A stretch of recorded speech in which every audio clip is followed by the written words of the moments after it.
actually have a photo of some babies who have an upper lip tie. So this probably better explains what you're discussing, right? Correct? Yeah, so the upper lip, in fact, look at the picture in the very center. Do you see there's like a little bubble on the baby's lip? Yeah. That's a blister. Oh my gosh. From nursing with your lip curled and not under. being able, right. And you see how tight that is? You should, in a baby without a tie, you should be able to pull that lip right up over the nose. Okay. And then also if you look at that center one, you see the tongue is coming up, but it's still held down at the base. Right. And so those tongue ties can be very difficult to diagnose just by looking at them. Right. Some of them are way back deep at the base of the tongue, and unless you know what symptoms to look for, you might say, oh, well, looks okay to me. So in that case, what symptoms are you looking at? I'm looking at inability to latch. I'm looking at mouth breathing. No baby should breathe through its mouth.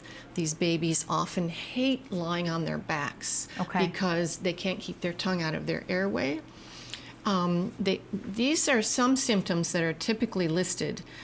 Difficulty lifting the tongue. Sometimes just the front of the tongue will lift up. The trouble sticking out of the tongue is a symptom that's frequently listed, but some babies with tongue ties literally have a tongue thrust because the only direction they can move their tongue in is forward. But what you really need for nursing is up against the roof of the mouth. Right. Not just forward. Wow. And so once we release that tight frenum, the baby might take a while to learn that thrusting isn't what we want the tongue to do. We want it to go up.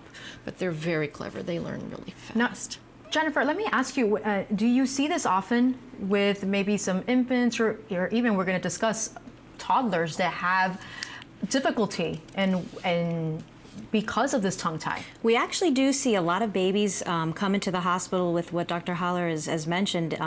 We see a significant population with gastroesophageal reflux disease, where they do a lot of choking, they do a lot of aspirating, they do a lot of spitting up or vomiting.